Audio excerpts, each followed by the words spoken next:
Hey everybody, it's the first video of 2024, which means it's time to reminisce on the year that was and talk about all of my favorite things from 2023. This is, of course, an entirely subjective list that is my personal opinion on the things that I personally liked the most in each of the categories that I'm going to talk about, which does mean that if I'm not talking about the thing that you liked the most in the previous year from that category, it can only mean one thing: that I hate that thing and you and all of the things you stand for. All right, let's get into it. All right, so the first topic I want to talk about is my favorite new manga of 2023. And this is actually sort of a tough topic to talk about because I feel like there's so many different ways you could judge it, where it's like, is it ones that debuted first in Japan in 2023? Is it ones where their first volume launched in the States in 2023? Is it, should it be limited to ones where like the first chapter became available digitally in 2023?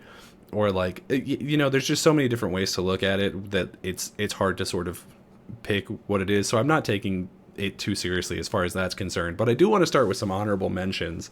Because there were two stories that I started reading this year that I really love and I think people should put more eyes on, that I'm not naming as my favorite one. And the first is Sakamoto Days. So Sakamoto Days is this story of a retired assassin who has sort of put on a bunch of weight and become the portly owner and proprietor of like some generic convenience store. And it's this story of him getting like sort of drawn back into a life of crime, but having to hide it from his wife and child. And it's played as mostly a comedy. There are serious beats and like serious things happen, but it's mostly a comedy, and it's really, really funny. It's if you're looking for a sort of close approximation, think like Way of the House Husband, but more of a comedy and with more of like a continuing story instead of just like separate vignettes. I think I do like Sakamoto Days more than Way of the House Husband, but that might just be because the anime that they did for Way of the House Husband was kind of rough, so it may have lowered itself in my esteem. But Sakamoto Days really great, really love it. The other honorable mention I have is My Dress Up Darling. I'm relatively confident this one didn't launch in any capacity in 2023, but I started reading it in 2023. And at first I was concerned that it was going to be some like pervy, skeezy, like softcore doujinshi type shit. And it's not. I mean, it definitely has nudity and adult themes and things like that. Like if you go and try and buy it at your Barnes & Noble, it is wrapped in plastic so the kids can't see the boobs.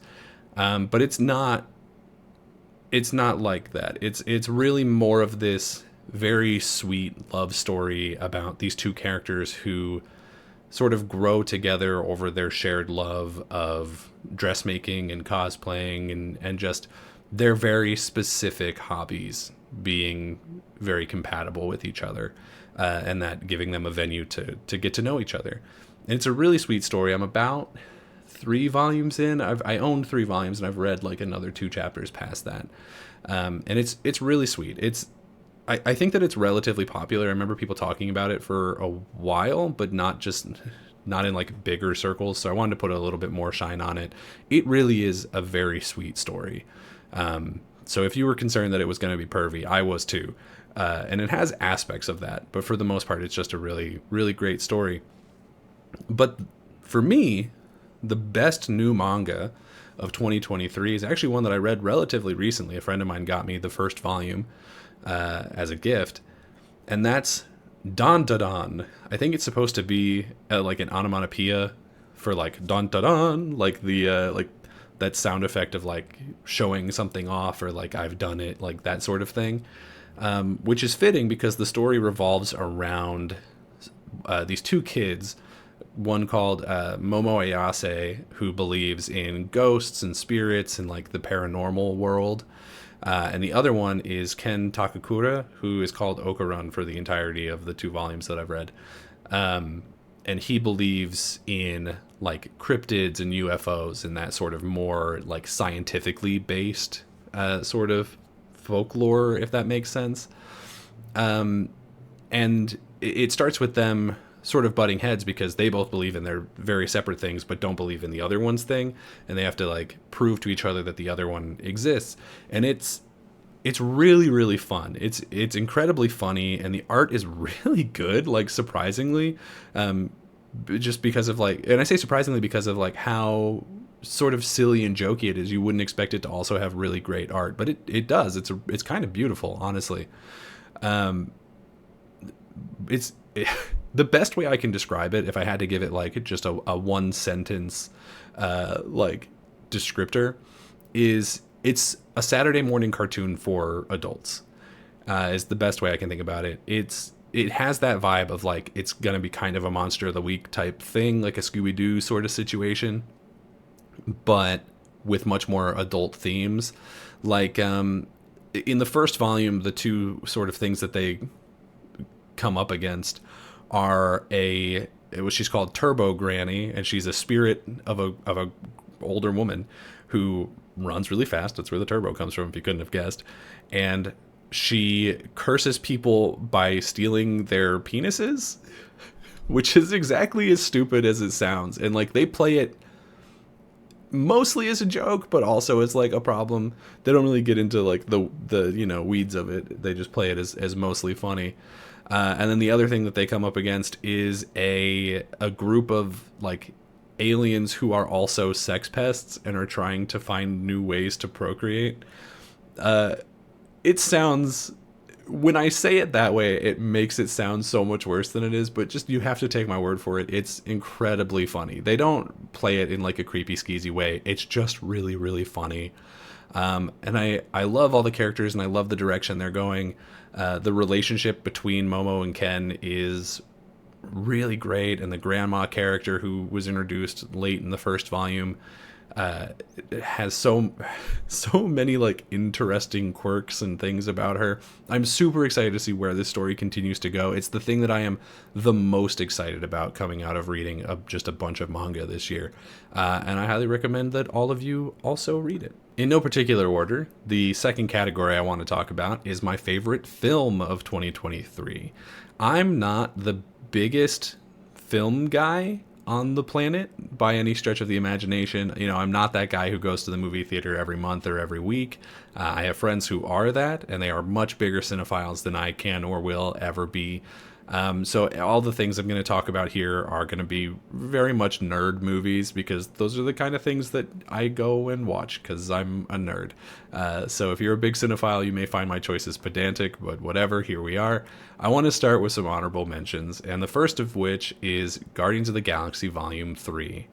I love this movie. I think it's really amazing. It is an excellent cap-off to the Guardians of the Galaxy trilogy, which I think is probably the most consistently good trilogy of MCU films. It has some really great action and really great cinematography, but the parts that are going to stick with me for the longest are probably the emotional beats. The bit where like Rocket finds out that he's a raccoon, all of his stuff with his other test subjects back in the labs. Oh man, in the part where like Nebula finds out that Rocket is alive, it warms and breaks my heart at different parts of the movie, and I really, really love it. I think it's excellently told and excellently shot, and I'm so glad that we got it. But it's not personally my favorite film of the year, nor is Dungeons & Dragons Honor Among Thieves, which I don't know necessarily if it's going to be a movie that a lot of people will talk about this year. I thought it was really fun, and I love it a lot. As a Dungeons & Dragons nerd, I've been a dungeon master off and on for better part of a decade now, I think, because everyone wants to play Dungeons & Dragons, but very few people want to actually be the dungeon master. So I've kind of become the go-to guy for that in some of my friend groups. But this movie does such a great job of capturing the vibe and the joy of playing Dungeons & Dragons in a way that previous movies have completely failed to do. And I think that's really commendable, and I just really wanted to give them a shout out, because I think the cast and story of this movie are so good, and I really hope they get a sequel, because I want to see it very badly. But I think for me personally, the best the best film of 2023 has to be A24's The Iron Claw. This is a biopic of the Von Erich family curse. And it doesn't, I mean, it does focus on it because that's what the story is, but it does a really great job of also showing like the warm family moments that happened before the tragedy. I don't know if people know the sort of story of the Von Erichs. It's not a happy story for the most part. It's a lot of horrible things happened to and around the Von Erich family. Like just so many bad, like way more than their fair share of hardships fell on that family. And as somebody who has grown up in Texas, and I went to school in Denton where they are all from, and I'm a huge fan of wrestling, there's a lot in this story that resonated with me in a way that I wasn't prepared for it to. And it really broke my heart. It really hit me on an emotional level in a way that I kind of, like, I knew it was going to be sad going in because I know what the story is, but it hit me harder than I thought it was going to. And I think a lot of that comes down to the cast of it, because the cast is phenomenal. So Zac Efron plays Kevin Von Erich, the oldest brother. He does a great job. Zac Efron, I think, has proven himself in recent years to be just a fully bona fide movie star. He's excellent. I think he's very much elevated himself beyond that like teen heartthrob persona that people see when they look at him. Jeremy Allen White from The Bear plays Carrie.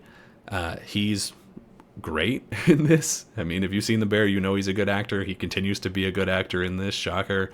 Harris Dickinson, who I was not particularly familiar with, like he's in The Kingsman and Triangle of Sadness and a couple of movies that I've seen, but he's just like not one of those names that I remember, you know. But he was also great in this as David, who I don't want to give spoilers. I want people to see this movie, so I won't give spoilers of what happens to these characters. It's not good, to say the least. You can probably guess a couple of things.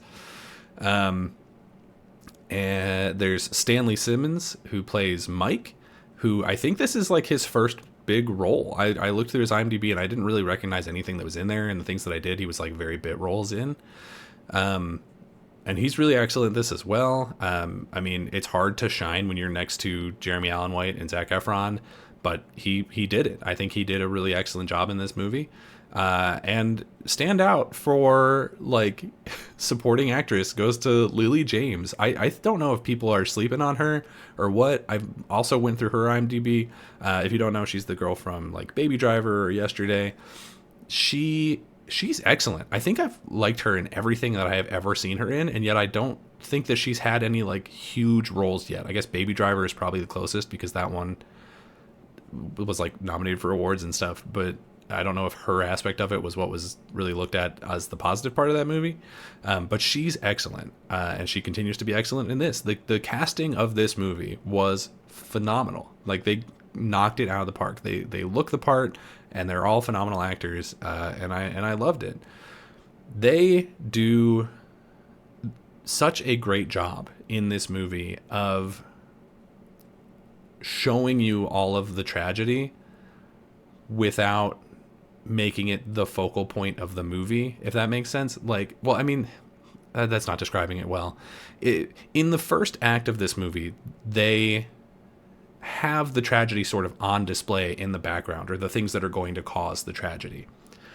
And the characters sort of ignore those things until it's too late, just like they did in the real world. And the film is shot in a way where it doesn't like linger on those things, right? There'll be a shot where they're sitting in a locker room and there's just a vial of steroids sitting on a bench, and no one really talks about it. They show them using it briefly, but that's not what the scene's about. It's just kind of sitting there, just part of the life of being a wrestler at the time, because that's what it was. They don't focus on it. It's just there. There's a scene where somebody is vomiting blood into a toilet, and then one of the other brothers comes in and just sits down with them, and they talk about unrelated stuff and just like their own lives for a while. And it has this blood-soaked toilet in the background, and they're not addressing the problem. And it's so accurate to sort of how these things end up happening, where people just like, oh, it'll never happen to us. It couldn't, like they do. What I'm saying is I love this movie. I don't know the words to properly describe it. The thing that sticks with me the most is at the end of the movie, one of the brothers, I won't say which one, is talking to his children. And I'm gonna well up just saying this. But he's sad. He's sitting on the lawn and he's crying. And his kids come over and he's talking to them and he says, they're asking him like, Dad, why are you so sad? He's like, well, it just occurred to me that I used to be a brother and now I'm not. And it's such a powerful scene. And the actor who stars in it should get all of the awards because he's amazing in that scene. I went to go and watch it with my very good friend Skylar, and we're both very close with our families. And we were walking back to the car like actively crying a little bit, but like also trying not to because we were in public. It was a very effective and affecting movie. And I think more people should go and see it. It's probably one that flew under the radar because I don't think a lot of people would think like, hey, this movie about wrestlers is going to be the one that really, really brings the house down. But it is, and you should see it. On a happier note, let's talk about my favorite TV show of the year. This is a category where, unfortunately, I didn't watch a ton of new TV shows this year. There were probably a bunch of really great critically acclaimed shows that came out that just completely passed me by. Like, I didn't watch the new Loki season. I didn't watch, like, I think The Boys had a season, or was it Gen V or something? There were a lot of shows people were talking about, and I just didn't watch any of them because I was busy doing other things. But I do have some honorable mentions. Both shows didn't come out in 2023, but I just want to talk about them because I watched them for the first time in 2023. And the first one is Peacemaker. If you had told me that one of my favorite characters coming out of the DCU or DCEU would have been John Cena's Peacemaker before like it started happening, I would have called you a liar and kicked you out of my home. But you would have been right because, oh my God, that show is so good and so funny and surprisingly touching. Loved every second of it. I think James Gunn might be my favorite director right now, but to be fair, I only know nerd movies and he directs a lot of those. So like there's probably other directors. Anyway, the other one I want to talk about that I watched also because of nerd movies, because it stars new Superman actor David Corenswet, is Hollywood. This is a Netflix like mini series, I think is what you would technically call it, or like limited series. I don't know. It's excellent. It talks about people making a film back like right after the end of World War II, I think, that's supposed to be like the first film to star a black actress. And they do an amazing job with it. It's not a true story, but it feels realistic, if that makes sense. It's a really great show. I don't know if it was popular at the time that it came out. I certainly didn't hear anybody talking about it. But in sort of the announcement that the main actor from it, David Corenswet, would be Superman, all of a sudden people were like, oh yeah, he was in Hollywood. That show is really good. And I was like, oh, I guess I should go watch it. And they were right. It's a good show. So if you want to know who that actor is and you want to see, there's a particular scene in it where he's on a tennis court and he's talking about something he doesn't want to do and like what his morals are. That is the scene that I watched and I was like, yeah, that dude can 100% be Superman. He's going to knock it out of the park. He's going to be absolutely stunning in that movie, in Superman Legacy. But my favorite show of the year is a show that has a new season pretty much every year since the 2000, I think. I fell back into Survivor really hard this year for some reason.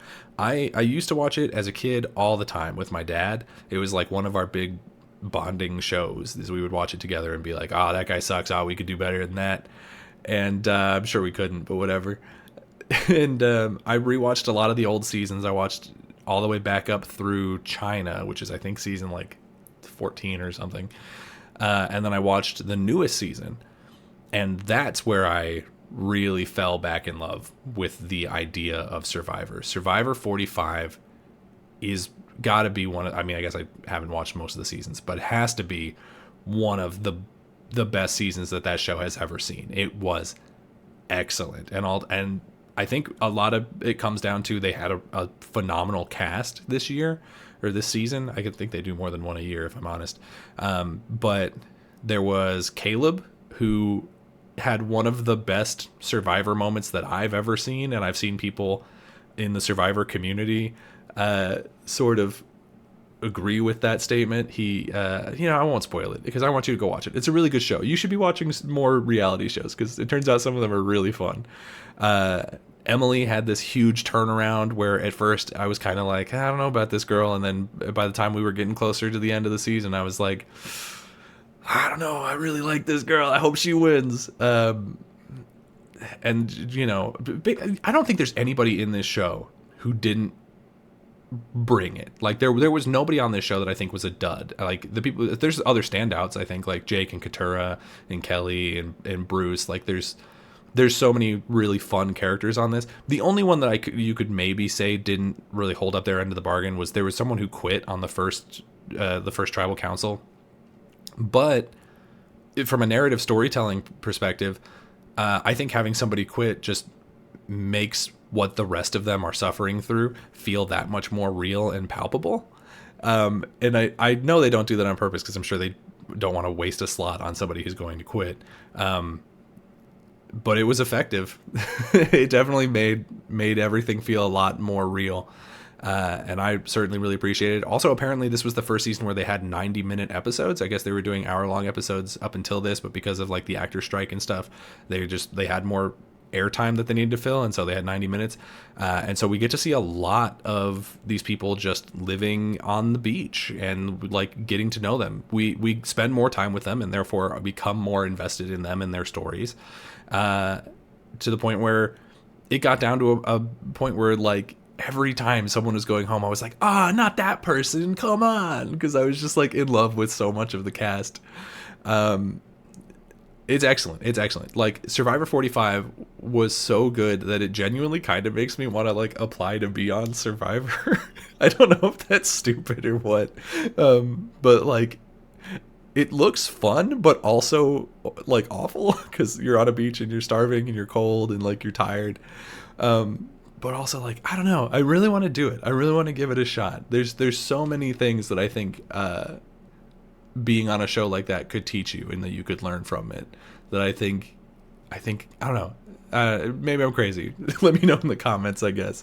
But if you haven't watched Survivor in a long time, like I hadn't, watch Survivor 45 because they have added so many things to this game, so many advantages and twists and turns. It is very much a different game at this point, and I'm telling you right now, Survivor's back, baby. Like I don't know where it was. I don't know why people weren't talking about it, but they should be talking about it again because it is good TV. And speaking of shows that have been going on for 20 plus years, but are really having some of their best moments in 2023, my favorite anime of the year was One Piece.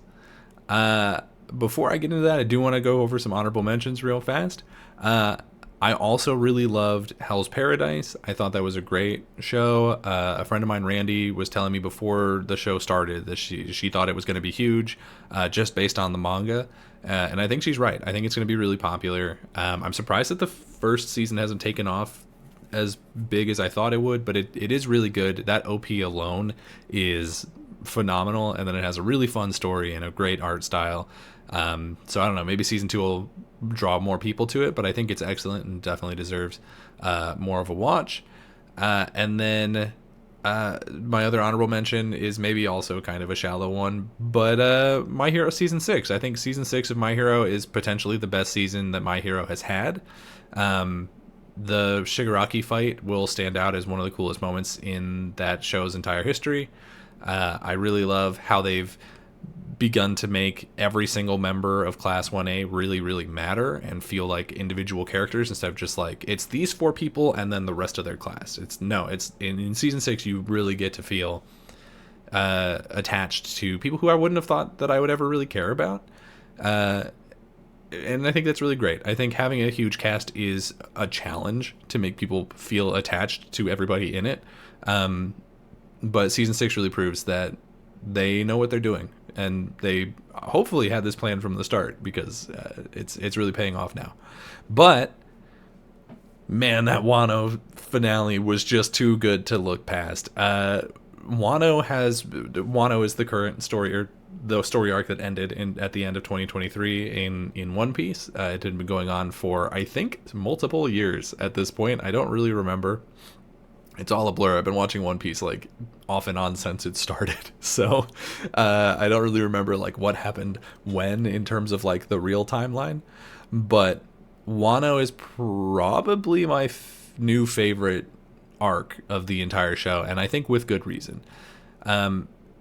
It's Man, the ending to Wano is so satisfying. The revelations we get, the animation quality jump that we got in Wano, because we got a pretty big improvement when they went to Whole Cake, but then the new art style when they went into Wano was just like a huge step up. And then you get moments like Gear 5, like the King fight, like episode 10-15, where they sort of make that parallel between Gold Roger and Luffy. That whole episode is drawn just like gorgeous. These just have honestly some of the most impressive fight scenes that I've seen in anime, and I watch like all the popular ones, and yet this show that historically has, to be fair, not had like the most impressive art style, I think really steps it up in Wano in a major way. That's really, really satisfying. And then, you know, art style wise, I just watched the first episode for the Egghead arc, and it's looking like they're taking another step up. I hope that they continue this trend of like every story arc has its own distinct art style, because I think that's really fun to be like, oh, these different arcs are almost different stories that just like follow in order.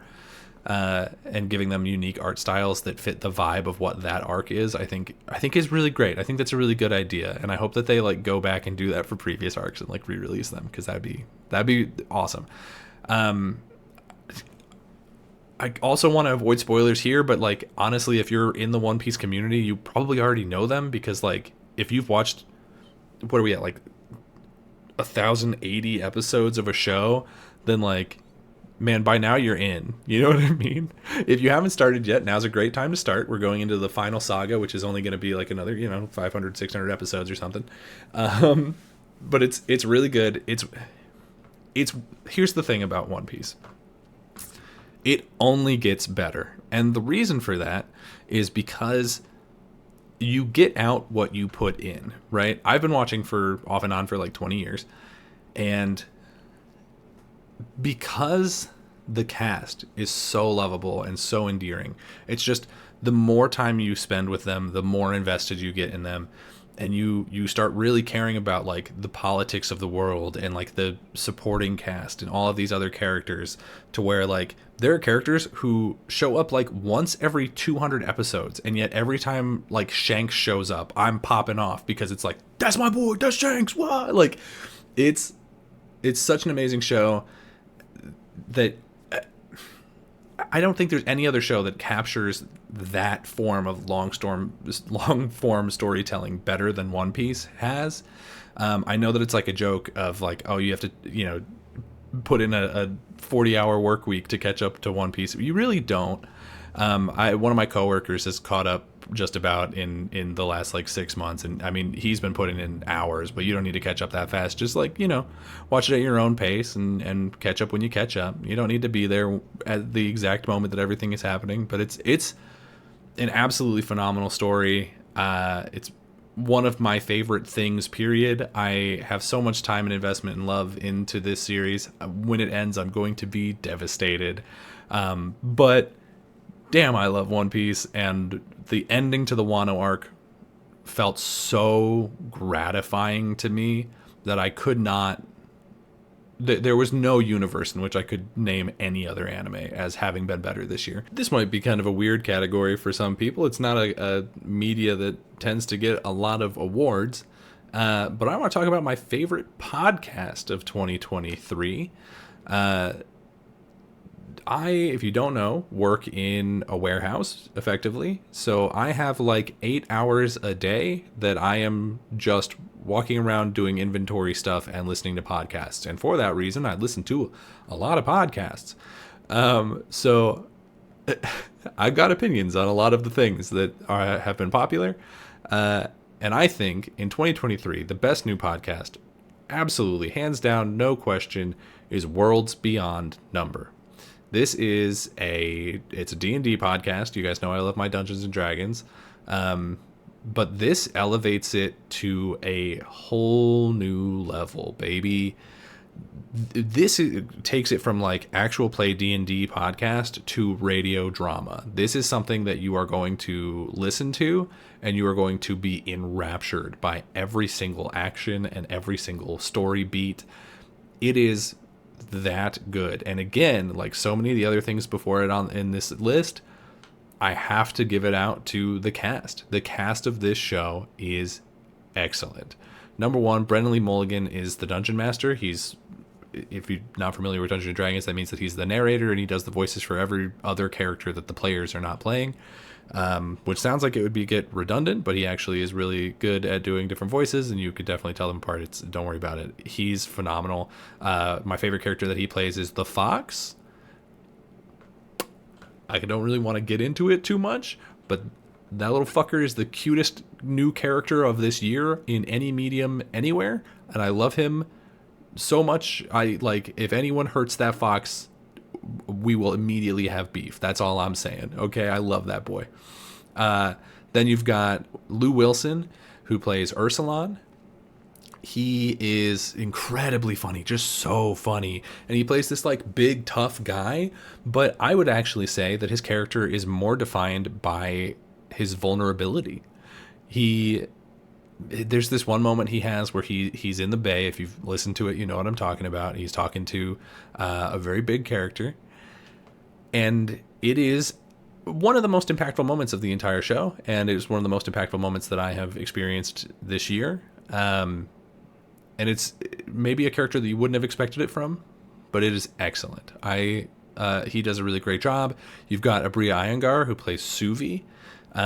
She's a character who's sort of defined by her convictions. She's like a very strong-minded character, but also very real. You know, she feels very personable in a way where she's really relatable. You know, she's like, when something goes wrong, she's like, oh, fuck this. You know, she feels like a real person, but she's very strong in her convictions. And I love that about her. I think she's such a good addition to this cast. And then possibly the strongest character in the show, at least in part one that we've gotten so far, is Ame, played by Erika Ishii. This is the strongest character in the show for sure. Her just like strength of character is so amazing. Her strength in the face of adversity is really compelling and really inspiring.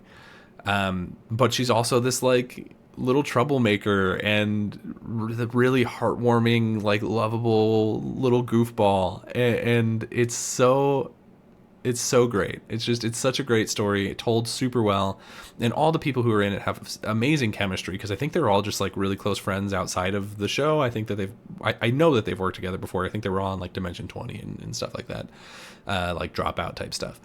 And you can tell, like, they play off each other very well. They're very comfortable with each other. They're like, it's very clear that like they're just going for it, and they know that no one in that room is going to judge them for a single thing they say or a single action they take. And it's amazing. I have cried openly at this show multiple times, and I will again, and I will be proud to do so, because man, it is just such a well told story. I know that I've talked very positively about everything on this list so far, and I heavily believe in every single thing on this list being something that you should go and watch. This is the number one thing. If you are going to take, listen to me, if you are going to take one thing from this list, and that's going to be the thing that you are like, well, Daniel said it was good, so I'm going to take a shot on it and see if he's correct. This is that thing. Catch it on any podcast service. They are everywhere. Worlds Beyond Number. Absolutely phenomenal. You come back when you get caught up, or whenever you start crying for the first time at the podcast, leave a comment, tell me you did so. You won't regret it, I promise you. You will love this show because it is so good. I don't believe that you cannot not love it. Next up, we have my favorite pay-per-view of the year, specifically wrestling pay-per-view. I don't really watch the other kinds of pay-per-views. And for me, this hands down 100% has to go to AEW's All In at Wembley. It was the largest show in wrestling of all time by attendance numbers. And I think for good reason. It has an amazing card, and they played it off really well. They're going to do it again next year, or this year, I guess now. And I'm super excited for it. I think it's going to be amazing. Let me just run down the card, because it's pretty much all killers. We had Adam Cole and MJF defeating Aussie Open for the Ring of Honor tag titles. Which was a pretty good match, but it was mostly just set up for the main event. But it did a really good job of like introducing that, hey, MJF might be like kind of injured going into this. Like he's gonna have an uphill battle going into his main event match. Then we had Hook defeating Jack Perry. I think that was for the FTW title. But honestly, a pretty forgettable match, if not for what happened after the match, which was that Jack Perry got into a fight. This is a real fight backstage with CM Punk after the fact that resulted in CM Punk getting fired because he choked out a person half his age. So, if this was the match that got CM Punk away from the AEW roster, honestly, best match of the night. Then CM Punk had his match where he defeated Samoa Joe. Samoa Joe honestly carried him through that match. CM Punk, really great on the mic. I know I just talked so much mess about him, but he is really good and talented on the mic. But he just doesn't really hold it up in the ring anymore, and so Joe did have to carry him. But Joe was great in this. Like, he was just really playing the crowd super well. Current champion Samoa Joe absolutely demolished this match, even though he lost. Then we had a 6-man tag match between Jay White, Juice Robinson, and Takeshita defeating Adam Page, Kenny Omega, and Kota Ibushi. It's a great match. I mean, you put those 3 people in a match, you're going to have a good time. It's saying something when Juice Robinson is probably the weakest person in the match, and like he's a crowd favorite. Like everyone loves him and his just crazy bulldog nonsense. Then we had FTR defeating the Young Bucks, 2 of the best tag teams in the world, doing what they're really good at. I know people have different opinions about FTR and the Young Bucks in their personal lives, but there's no denying that they are both absolutely outstanding talents. So it was a great match to watch. We had the Stadium Stampede match with Eddie, Penta, Chuck, Trent, and Orange Cassidy defeating Claudio, Moxley, Yuta, and Santana and Ortiz. This is a pretty good match. It did make me, kind of miss the pre-taped ones where more goofy things could happen. This was just kind of like, a brawl that happened to be up in the crowd. But it was good. It was a good show of their roster. You got a lot of people in there. Some people that we don't see enough of, like Santana and Ortiz, don't really get a lot of play anymore because like their team is like kind of falling apart, and I think Santana like doesn't want to work anymore. I don't know what the situation is, to be honest with you, but we don't see them a lot. So it's good to see them in that match. And Eddie Kingston, is probably my standout wrestler of the year. Like he really dominated hearts and minds this year in a really powerful way. So this was, I think, honestly, this is kind of the start of that. So it was good to see. Then we had Saraya defeating Hikaru Shida and Britt Baker and Toni Storm in a 4-way match. I love this match. I think that the women in AEW don't get enough screen time. So it was good to see them get this match. It was good to see Saraya's family come out. If you've seen the movie Fighting with My Family or Fighting with Her Family? I think it's Fighting with My Family. Then like, the story of those people, and they've kind of had a tough time. So it's good to see them get this moment. I don't know necessarily that I would have had Saraya win, because I think she was probably the weakest wrestler of the 4 of them, but whatever. It was a great moment regardless. So, we'll take it. Then you had Darby and Sting defeating Christian Cage and Swerve. Darby and Swerve are, I think, inarguably two of the best new era, like modern era wrestlers. And to have them being supported by two of the greatest wrestlers in history in Christian Cage and Sting was just like, this was a can't miss match. And it was really, it was exactly that. It was really good. It was a coffin match, and there was a kind of a dodgy ending where like Swerve had his dreads sticking out the cage, the coffin, and so it was like technically not closed, but whatever, because it was just like an accident. But so people were like, what a botch, but like whatever, man. It was a great match. I loved every second of it. Ospreay defeated Chris Jericho. Chris Jericho's in some hot water right now. I don't know exactly what for. But he is in some trouble right now, so maybe I shouldn't compliment him too well. But it was a really good match. You know, I think Ospreay is one of the greatest talents in wrestling today, and so him being in a match at Wembley tore the house down. And Jericho, you know, hopefully whatever he's getting in trouble for right now is either not true or will blow over or something. I don't know. Because man, he's really good. I mean, if he's a terrible person, then he's a terrible person, and I hope that he gets whatever punishment or whatever. I don't know. I don't want to get into it. Anyway, it was a great match. The Acclaimed defeated House of Black. This was an amazing match. I love both these teams. It was another three-way tag match.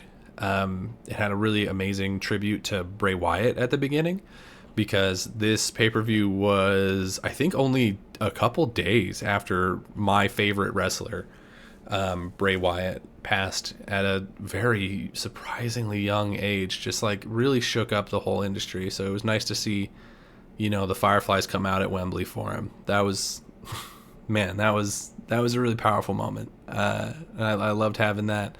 And then it was just a great match. You know, you put talented people in the ring and let them do what they're good at, and you're going to get good matches every time. That seems to be AEW's entire modus operandi, and it's working for him, in my opinion. And then we had the main event being MJF defeating Adam Cole for the AEW Championship. This was a great match. This is in the competition for Match of the Year for sure, 100%. The storytelling on display alone is reason for that. It was so good to see, you know, them, because they're both kind of heels, so to see them like want to cheat to win because the title is so important to them, but also like, but we're best friends and I don't want to hurt you, you know, like that was such great storytelling going on there. There's this really funny chair spot where they try to do like the Eddie Guerrero chair spot to get the other one disqualified, where like they throw them the chair and then pretend that they got hit by it, but like they both know what's going on, so they're passing it back and forth, and it's really funny. Just an absolutely phenomenal pay-per-view from top to finish. It had some, you know, surrounding circumstances that people were not happy with.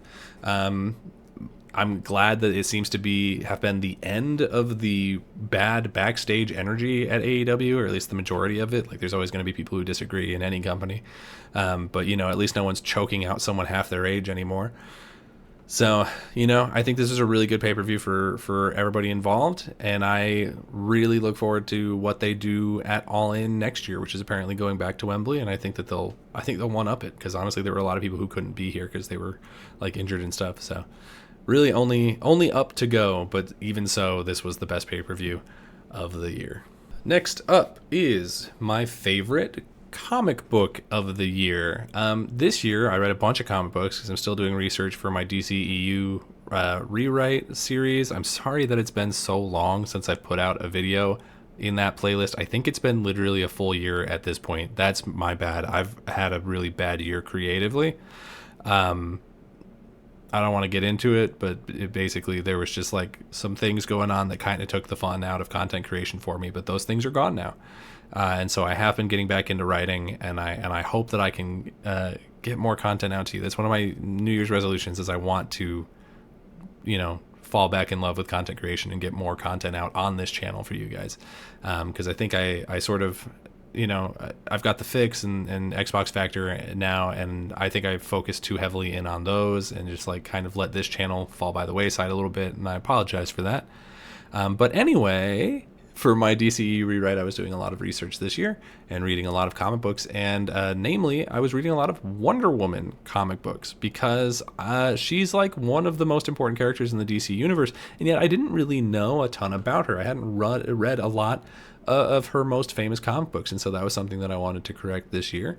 There were a lot of great ones. I read Hikatea, I read the Trials and Tales of the Amazons.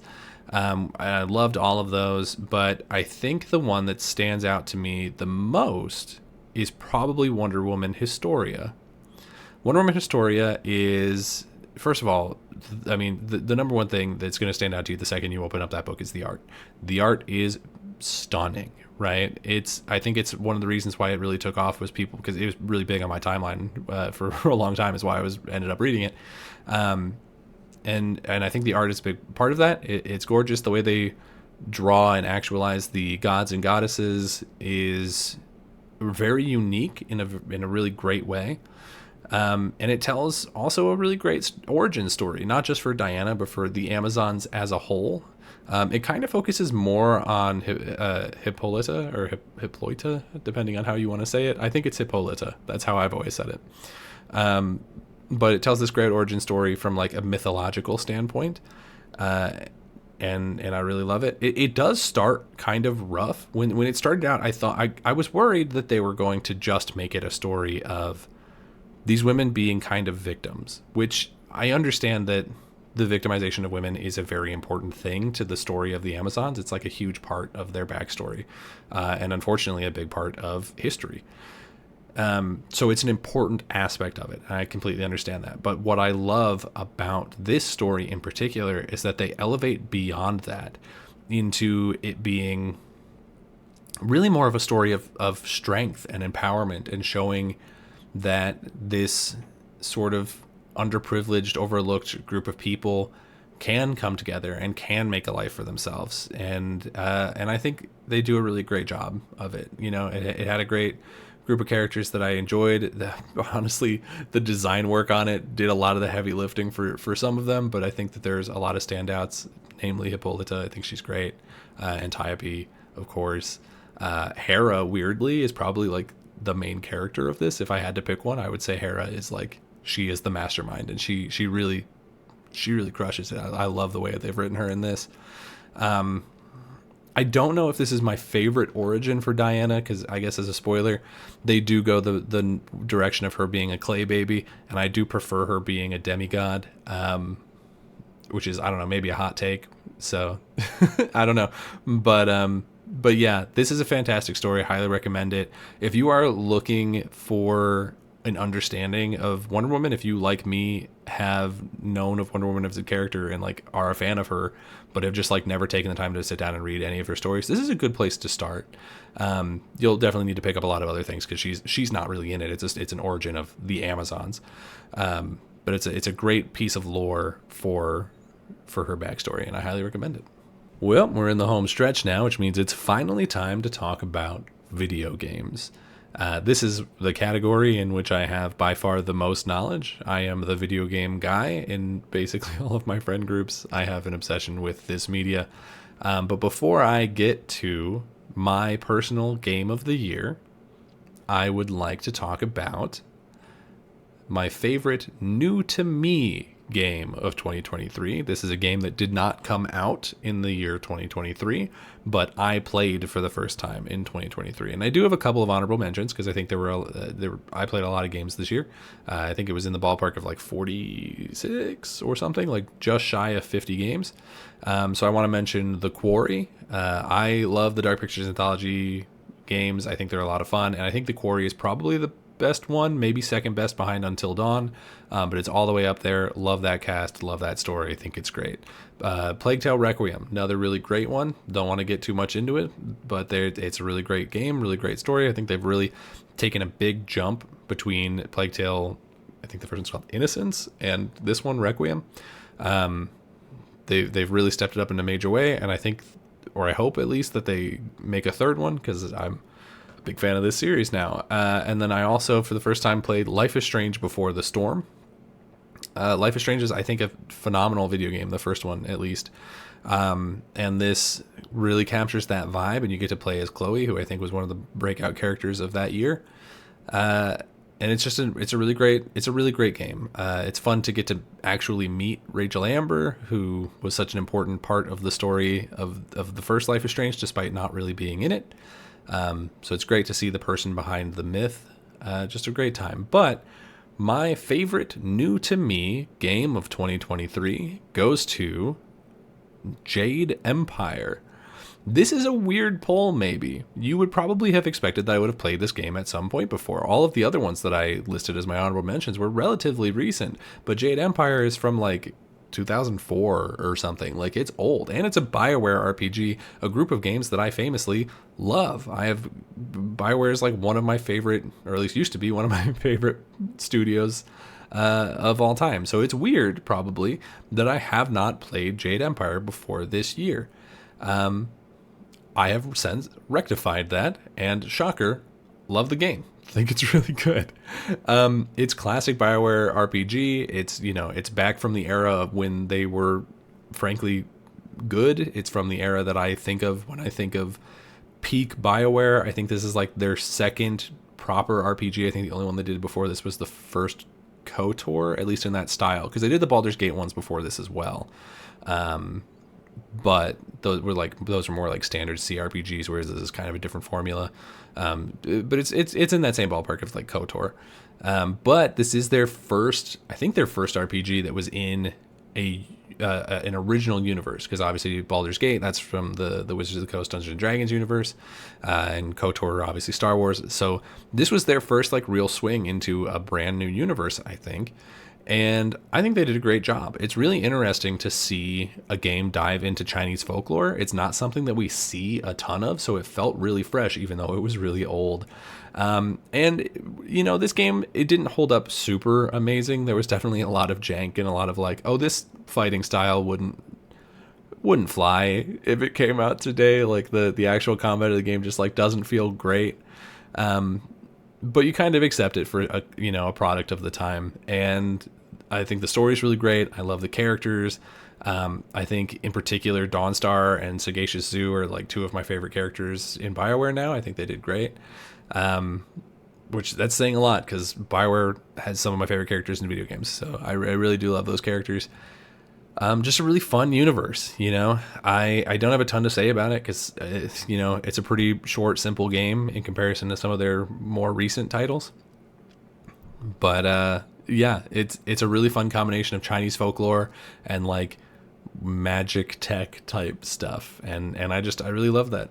So that's my favorite game new to me in 2023. And now it's finally time for the main event, the thing you've all been waiting for, my personal Game of the Year 2023. And before I tell you what it is, I want to run through a couple of honorable mentions. I pulled out 6 because that's what the Game Awards uses. So I just want to have so I have 5 honorable mentions and then the winner. So let's run through those. Number 1, honorable mention, Hi-Fi Rush. This game was a surprise to everyone this year. It's, a great classic character action game. We don't get a lot of those anymore, and this one felt really fresh and fun and vibrant. I love the sound design on it. Everything about it was really fun. The character design, the music was excellent. I love this game. I really do. Second honorable mention goes to Lies of P. This is a game that I probably would have passed me by if it wasn't on Game Pass, but I'm glad that I got into it, because now I have since purchased the game because I wanted to own it. It's really, really phenomenal. It's one of the best Souls-like games of all time. I think it's easily the best Souls-like that was not made by FromSoft, and it's probably better than several of the ones that they have made as well. It's definitely better than probably, I don't know, Dark Souls 2, I guess. And I personally think I like it more than Sekiro, which is blasphemy to some people. I mean, it was Game of the Year. But I love it. I think it's absolutely excellent. Man, also great music, great combat, great character designs. I could go on and on about this game, and maybe someday I will, but this is not the venue. Third honorable mention goes to Spider-Man 2. I love Spider-Man. I love this universe. I love these characters. The game was a little buggy, and it crashed a bunch on me, and it was a real bummer as far as that's concerned, but I loved it. If you watched my my spoiler cast that I did with Joe Moore and Mr. Badbit, then you know exactly how much I loved it. I don't really. I mean, hey, if you want more of my opinion on that, go and watch that video, because there's nothing more I can say here that I haven't said there. But yeah, it's a really good game. Then we got the Resident Evil 4 remake. Oh, Daniel, how dare you put a remake in your Game of the Year competition? First of all, this is for nothing. I don't have any award to give out. These are the things that I liked the most, and one of the things I liked the most this year was Resident Evil 4 remake. So sue me. I think it was excellent. It's one of the best games of all time, remade and made even better. I think they really do elevate this game in a very meaningful way. Would I have nominated it for the actual Game of the Years? No. I think they probably shouldn't have remakes in that, but this list is very different. This is my own personal favorites, and therefore it's on here. Meh. And my last honorable mention, it goes to Starfield. So Starfield, again, like Spider-Man, I had a lot of problems with in terms of like bugs and performance, and it was pretty rough to actually play as far as that's concerned. But I loved the story. I loved the degree of freedom I got. I love Bethesda RPGs, and this was this was another Bethesda RPG, much like Spider-Man 2 was another Spider-Man game. So I was in love with it. I think it was really, really excellent. I think this has some of the best side content or like side stories of any Bethesda RPG. The UC storyline of the Vanguard is going to stick with me for a while. I also really love the Crimson Fleet. I think those are for me probably the two standouts for sure. Some great little side quests like the one with the clones. Like there's just so much discoverability and fun things to do in this game that it had to get my honorable mention. But it's not my game of the year, because my game of the year, if you've been following this channel, will not be a surprise to you, is Alan Wake 2, baby. I love Alan Wake 2. This is a Daniel Ask Daniel game.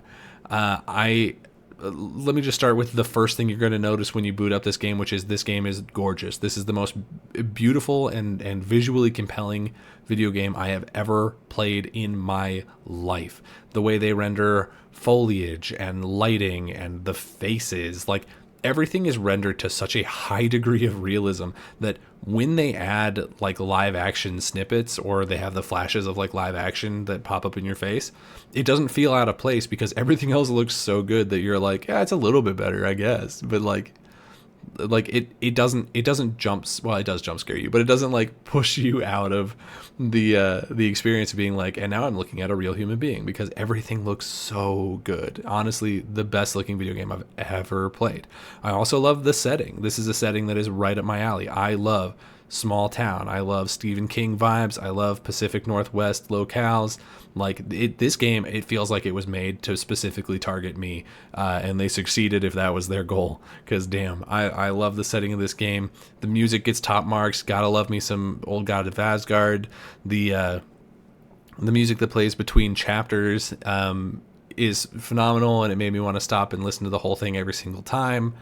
Combat is terrifying. The story is excellent. There is no aspect of this game that is bad. Hell, there's no aspect of this game that's good. Everything in Alan Wake 2 is great to masterpiece, right? This is very much one of my favorite games of all time now. If you have not played this game, you should absolutely go and play it. It is really, truly something special. The only mistake that they made with this game is that they did not release a physical version, and then they also made it an Epic Game Store exclusive, which really cut into their ability to sell units. And I hope that doesn't hurt Remedy. I hope that they got a big enough boost from making exclusive to Epic to like pay off the game, because I want them to continue to make more things like this forever. Please, thank you. I absolutely love this. There's other games that came out this year that I'm sure were excellent, and I know a lot of people were probably like, oh, did you play Baldur's Gate? Did you do this? I'm playing Baldur's Gate now, and I like it a lot, but I don't have anywhere near enough time into it to even consider it on this list. So I apologize if your favorite game did not make my personal list of the things that I like, but also if you're that offended that your personal favorite thing isn't on my list, like, I don't know, dude, get over it. Anyway, those are all my favorite things of 2023. I hope that you take some of these as recommendations and go and play and watch and read or whatever some of these things, because I believe that they are all amazing, or I wouldn't have told you that I thought that they were amazing. Full stop. Go and experience these things. They're excellent. And thank you for stopping by the channel, guys. I really appreciate you being here. Like I said, I'm going to try and get more content out on this channel this year. It's something that I really have been pushing to do, and sort of pushing myself to do lately. And I'm starting to sort of fall back in love with the process of content creation. So I hope that you will stick with me through this, and give me all your recommendations for types of content you want to see. Leave it in the comments. Tell me what your favorite things of the year were down in the comments. If you aren't subscribed to the channel, I know a lot of you watch and are not subscribed. Go ahead and subscribe. I'm getting really close to 1,000 subscribers, and it would mean the absolute world to me if I could hit that pretty early in this year. I think I'll probably hit 1,000 this year, and once that happens, I can start to monetize the channel, get my viewership hours up, and start making a little bit of money off of this. And I know that it sounds shallow to say that I want to make money off of this, but that just means that I'm going to be able to sort of, in my own mind, justify putting more time and more effort into this channel instead of things that pay my bills. So it really does mean a lot to me, and I would really appreciate it. Please share this with your friends, yada yada, all the things that the YouTubers want you to do. You know what they are. Help me out, but guys. But anyway, until next time, I'll see you around.